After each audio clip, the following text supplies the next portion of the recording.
أهلا بيكم في قناة سفرة سهير. ازيكم يا أحلى وأجمل متابعين سفرة سهير؟ هنعمل مع بعض النهاردة تورتة مقاس 22 بتزيين بسيط جدا وسهل زي ما انتم متعودين معايا في الفيديوهات. هنعملها بتزيين راقي جدا. يا ريت تكملي معايا الفيديو لغاية الآخر، ولو عجبك الفيديو ما تنسيش تشجعيني بلايك واشتراك وتفعلي الجرس. يلا نروح مع بعض على المقادير بتاعتنا. هنجيب بقى عجان او مضرب كهربائي لان احنا هنستعمل في التورته دي اسبونج جاهز. تمام. اول حاجه في العجان كسرت 3 بيضات، حطيت حوالي ربع معلقه من الفانيليا، وحطيت معلقه من الخل، وحطينا معلقه محسن جل، وجبت 300 جرام من الدقيق الاسبونج الجاهز، وبعد كده نزلت بربع معلقه من البيكنج باودر. البيكنج باودر ده اختياري، لو انت حابه تضيفيها تمام، مش حابه براحتك خالص، بس انا بحب اضيفها لاني الاسبونج عندي فانيليا وبضيف له تملي كاكاو. فما انت تضيفي ربع المعلقه بتاعت اللي هي البيكنج باودر، بتدي هشاشة للكيك وبتبقى حلوة جدا، والارتفاع بتاعها بيبقى أعلى. بعد كده بشغل لمدة من 7 ل8 دقايق. لو المضرب عندك بطيء شغليه حوالي 10 دقايق.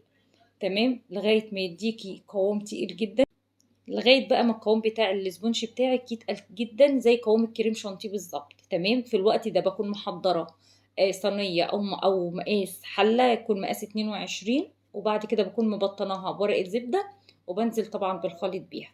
في الوقت دوت أول ما القوام بتاع الدقيق، يعني مكونات الكيك بتاعي هشت بالشكل ده، نزلت بمعلقتين من الكاكاو الخام. الكاكاو الخام اللي انا بستعمله اللي هو كاكاو الخام الاسباني. تمام. بصوا برضو احنا بناخد جوانب الحله بالشكل دوت علشان الكاكاو بتاعنا ما يبقاش مكتل في الكيك. تمام. دي الحله بقى اللي احنا بطلناها، دي كانت مقاس 22 عشان انا ما كانش عندي صينيه مقاس 22، فعادي جدا هحطها في حله بالشكل دوت. تمام. بعد كده بفرد الخليط كويس جدا وبسوي الوش بتاعه، وبخلة بقى ببدأ اعمل التجزيعات دي. بتدي معايا الكيك بيبقى السطح بتاعه متساوي، ما بتبقاش حتة مثلا كيكة بتبقى حتة عالية وحتة واطية. تمام. بعد كده دخلتها على الفرن درجة حرارة 180، طلعت بالشكل ده معايا. قعدت عندي حوالي تلت ساعة وطلعتها من الفرن. سبتها، انا كنت خابزة الكيك من بالليل وده كان تاني يوم. اهم حاجه ما لا تخبزي الكيك تغطيه على طول مباشره اول ما بيطلع من الفرن معاكي. بعد كده تاني يوم ببدا اقشر الكيك بالشكل دوت. ولو اللي هو مثلا الجنب اللي من تحت كده هو مدي نشفان شويه، الكيك عندي مش عارفه ليه كان مدي نشفان كده شويه، فبدات اشيل الحروف بالشكل دوت. فبنتخلص منها عادي جدا، مفيش اي مشكله.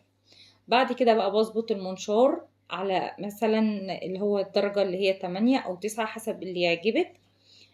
بعد كده بقسمها 3 طبقات علشان الكيك بتاعي دوت أنا تملي بعمل عروض، فأنا مش بحب طبعا الطبقات بتاعته تبقى كتيرة، لأن عشان بس تجيب تمن التكلفة معاكي، فإحنا مش بنعلي التورتة قوي، بندي 3 طبقات بالشكل دوت وبتطلع حلوة جدا. تمام.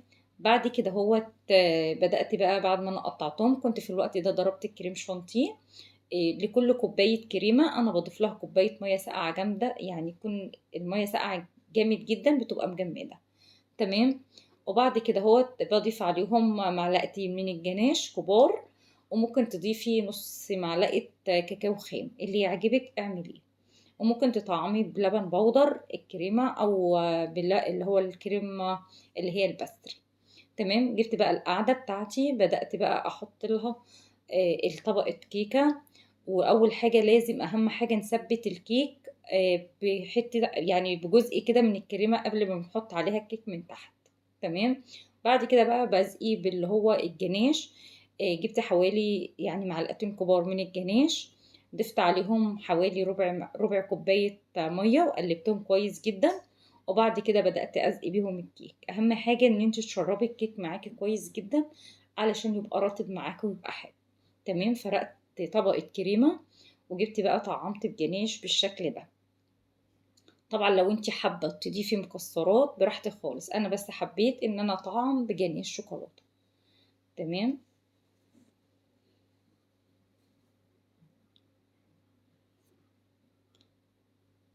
بعد كده برضو جبت الطبقة التانية بدأت ايه اضغطها كده بالراحة، يعني اهم حاجة نضغط طبقات الكيك عشان ما تفكش بعد كده واحنا بنقطع. ضغطتها ضغطة خفيفة وبدأت ازق الطبقة التانية من برضو الجناش اللي هو اللي احنا مخففينه بمية زي ما انا قلت لكم.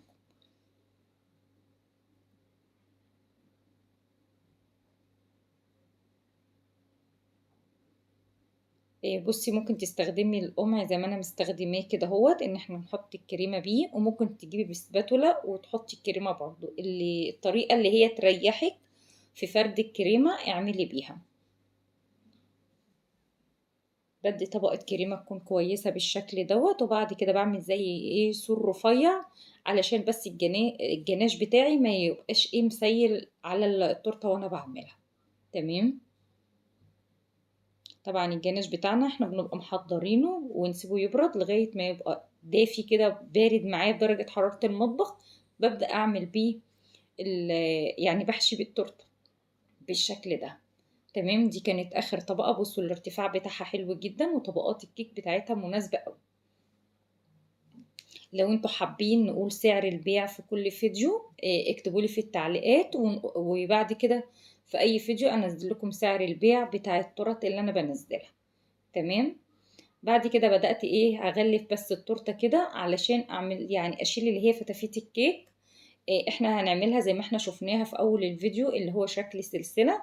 فانا مش ههتم قوي بالجوانب بتاعه التورته. انا يا دوبك بس هدي طبقه حلوه من فوق عشان هصب عليها جناش، وطبعا الجوانب دي خالص ملهاش اي لازمه ان انتي تجلسيها، لان هي كده كده هتاخد معاكي طبقه كريمه وانتي بتعمليها. تمام.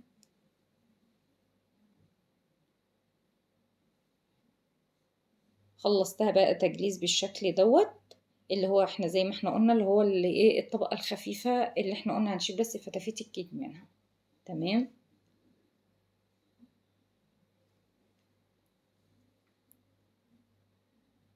بصوا بعد كده بقى جبت طبقة كريمة عشان طبعا اهم حاجة الوش هيبقى ايه من فوق هنحط له جناش وهنعمل له زي تمويجة كده يدي شكل حلو معانا. بصوا انا بحاول ان انا اديكوا افكار علشان خاطر ان انتوا تقدروا تتعلموا. انا يعني بحاول ان انا اوصل المعلومة اكتر لستات البيوت اللي هم ما بيعرفوش يدخلوا المطبخ يعملوا تورتايه بسيطة. فانا بحاول ان انا اساعدكم في ان احنا نعمل بس تورته كده مع بعض سهلة وبتبقى بسيطة. بعد كده بعد ما انا جلستها كده من الجناب من فوق من الجنب كده من فوق وظبطنا الوش، جبت الاسباتولا دهيت بدأت اعمل زي تجزيعات كده للتورته. طبعا لو مش متاح عندك ممكن ما تستغني خالص ان انت ما تعمليهاش، وممكن تعملي التموجات دي بظهر معلقه هتدي برضو شكل حلو معاكي. بعد ما احنا عملنا التموجات دي بدأت بقى اجيب جناش. بدأت اصب بس نص عليها نص جزئيه بس كده، والجزئيه التانية هسيبه بالشكل ده هعمل فيه تزيين بسيط قوي. تمام. بعد كده جبت القمع اللي هو النجمه اللي هي بتبقى الصغيره اللي هو المقاس الصغير. بدأت أعمل بقى الخطوط. أول حاجة بنرفع خط كده وبعد كده بنعمل إيه ندخل السلسلة في الخط اللي إيه قصاد منه. يعني بصوا انتوا هتفهموها أكتر ما اللي تشوفوها أكتر ما أنا بشرح لها أكتر ما أنا بشرحها. تمام. بصوا احنا بناخد خط وبعد كده بإيه بناخد الخط التاني بالعرض فبتدي معانا شكل السلسلة. هنعمل الشكل كله بنفس الشكل. بنرفع اول خط وبناخد ايه بنجيب الخط التاني عليه على طول من فوق بالعرض. يا ريت يعني اكون قادره يعني اشرح المعلومه تبقى واصله لكم. بصوا يمكن هنا بالاتجاه دوت قريب اكتر. بعد كده بنفس القمع هعمل روزتات كده صغيره بتدي شكل برضو حلو معايا للتورته. تمام. جبت بقى نفس برضو القمع هو عملت اللي هي الورده اللي هي الصغيره الملفوفه. بصوا تزيين بسيط جدا وممكن اي حد يقدر يعمله. بصوا الفراغات دي ممكن تحطي بها برضو اللي هي الوردات الصغيرة دي بتدي شكل حلو جدا معاكي. بعد كده جبت بقى اللي هما القلوب اللي هو بيتعمل من ورق الترانسفير. حطيت قلبين كده في الجنب وعلى الوردات الصغيرة دي حطيت كريسب أبيض. وبكده بقى تورتة النهاردة خلصت. بصوا أنا بوريكم كده شكلها عن قريب بجد كانت حلوة جدا والفكرة بتاعتها بسيطة. يا ريت تكون وصلت لكم. يا ريت فيديو النهاردة يكون عجبكم واستفدتوا منه. يا رب بكون أقدر أفيدكم بالفيديوهات بتاعتي. يا ريت بقى لو فيديو النهاردة كان عجبك يا ريت تشجعيني بلايك واشتراك وتفعلي الجرس. استنيني الفيديو القادم. باي باي.